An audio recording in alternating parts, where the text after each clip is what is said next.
সাল্লাল্লাহু আলাইহি সাল্লামকে পাঠান পৃথিবীর বুকে। মহানবী সাল্লাল্লাহু আলাইহি সাল্লামের জন্ম তৎকালীন মক্কার প্রভাবশালী কুরাইশ গোত্রে। জন্মের কিছুদিন আগেই তার পিতা আবদুল্লাহ মারা যান। মা আমিনার ভালোবাসায় বড় হতে থাকেন তিনি। তবে সে সময়ের মক্কার প্রভাবশালী পরিবারের একটা নিয়ম ছিল যে তাদের ঘরে জন্ম নেওয়া সন্তানরা একটা নির্দিষ্ট সময় কোনো বেদুইন পরিবারে থাকবে, যেন তারা শারীরিক ও মানসিকভাবে সুস্থ হতে পারে। আর তাই জন্মের পরপরই শিশু মোহাম্মদ সাল্লাল্লাহু আলাইহি সাল্লামকে দিয়ে দেয়া হয় এক বেদুইন নারী হালিমার কাছে, যিনি পরম মমতায় দাইমা হিসেবে তাকে লালন পালন করতে থাকেন। বিশ্বনবীর বয়স যখন ৫ বছর, তখন তিনি ফিরে আসলেন মা আমিনার কাছে।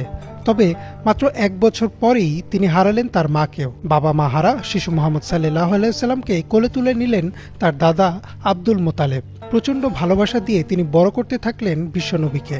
কিন্তু ২ বছর পর